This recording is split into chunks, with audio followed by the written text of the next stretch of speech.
God's promised redemption.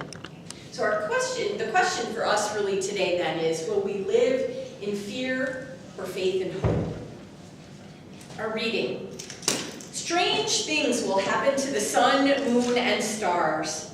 The nations on earth will be afraid of the roaring sea and tides, and they won't know what to do. People will be so frightened that they will faint because of what is happening to the world. Every power in the sky will be shaken. Then the Son of Man will be seen coming in cloud with great power and glory. When all of this starts happening, stand up straight and be brave. You will soon be set free. So Jesus told them this story. When you see a fig tree or any other tree putting out leaves, you know that the summer will soon come. So when you see these things happening, you know that God's kingdom will soon be here. You can be sure that some of you will see these things happening. You can be sure that some of the people of this generation will still be alive when all of this takes place. The sky and earth won't last forever, but my words will. Don't spend all of your time thinking about eating or drinking or worrying about life, for if you do, the final day will suddenly catch you like a trap. That day will surprise everyone on earth. Watch out and keep praying that you can escape all that is going to happen, and that the Son of Man will be pleased with you. The Gospel of the Lord. So I might have shared before with you an important piece of my growing up and my family life, and it was about posture. Posture has always been a big thing in my family. My grandmother would come up to me, and I have heard she'd do this with my mom and my aunt, and that her mom did it before her, but she'd come up, point her finger in my back, and say, shoulders back, head up, stand up straight. My mom always carried on this family tradition, of course. And we found that our dance teacher kind of must be a secret member of our family because she seems to do the same thing. Shoulders back, not up. So, as you might gather, I've sort of taken on this thing about posture. I find that mine isn't what I'd like it to be. But I also notice posturing going on, not in my children since we don't have any, but in our cats. Have you ever noticed when animals start to posture around a fight, right? So ears go back and the teeth come out or claws come out, or in the other case, the other one might lay down in fear or maybe puff up to make themselves bigger than they look, right? So we see posturing of all kinds going on. So Jesus today invites us to consider posture as well. In the opening part of our lesson today, we hear about all kinds of things happening in the world, right? There's things that in Jesus' day, the sun was turning dark, the moon was turning red, the earth was shaking, floods were happening. And when we think about today, we listen to the news, we read the paper, we see what's going on in our communities. You might ask the question, does anything really change? Is 2018 any different than 2015 or 2002 or 1900 or even the year 33? So we find that there are a lot of things that maybe the writer of the Gospel of Luke would call attention to still today. Certainly he might call attention to the earthquakes and the forest fires that are happening out in California, right? And we hear about those things. And we hear there was tornadoes in central Illinois just this weekend. There's flooding that goes on. And then we look wider into our nation and we see disarray in our communities and anxiety here, there, and everywhere about how we treat one another, and we wonder what the posture of our society is, the fabric and posture of your society. We look further still and we see on a national level anxiety around our government and how how we treat one another and consider others as others and look at them as outsiders. And there's threats of war and discontent and rioting, and there were riots this week in France and continual things in Syria and Israel, Palestine. We know that our streets have addictions to guns. So he might further call out the poverty in our land and the ways that we, again, treat others that might be coming to this country. Jesus looks at these things in our lesson today and says, all hell has broken loose.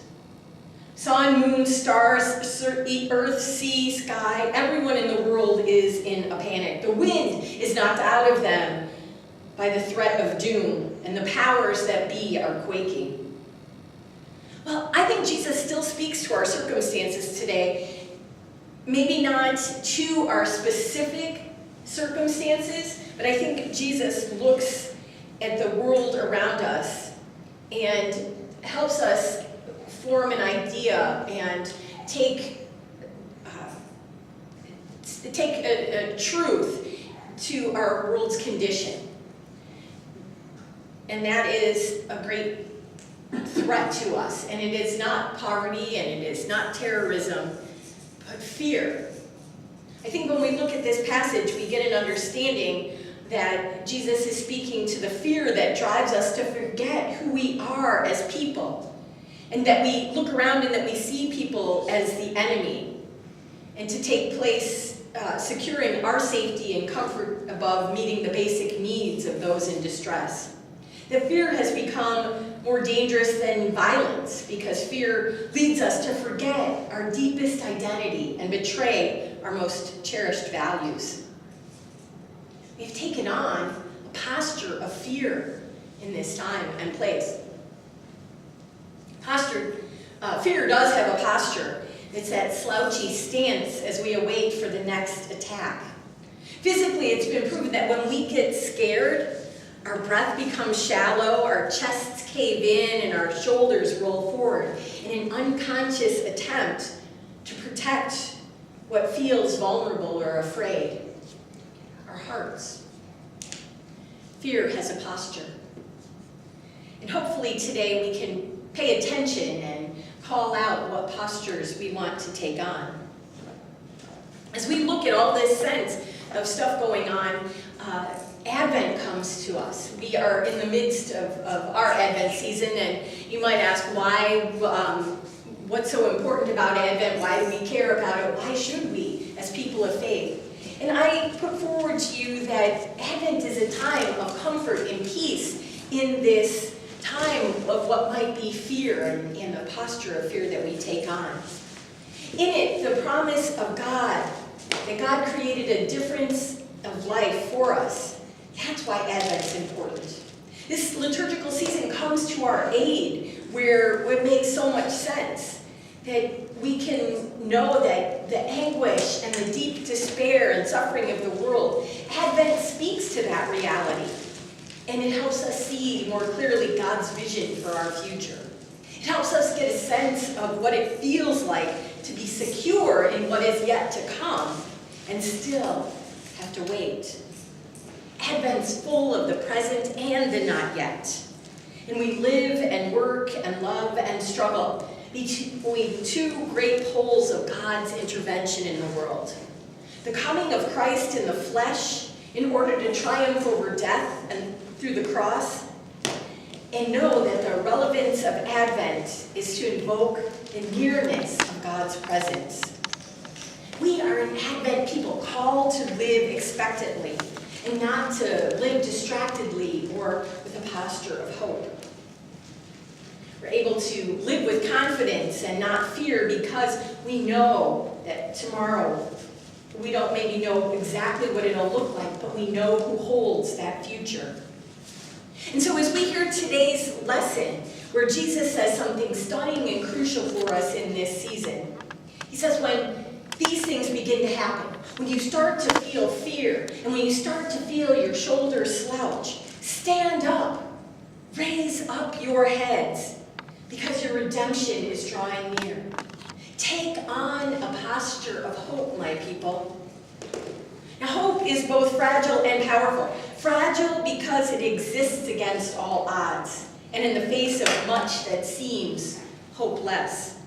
Powerful because it creates new possibilities, and in being shared, it multiplies. What we see here is not all there is, and no matter what may yet come, God has the last word, and it is a good word. And Jesus reminds us that he is the Lord of history.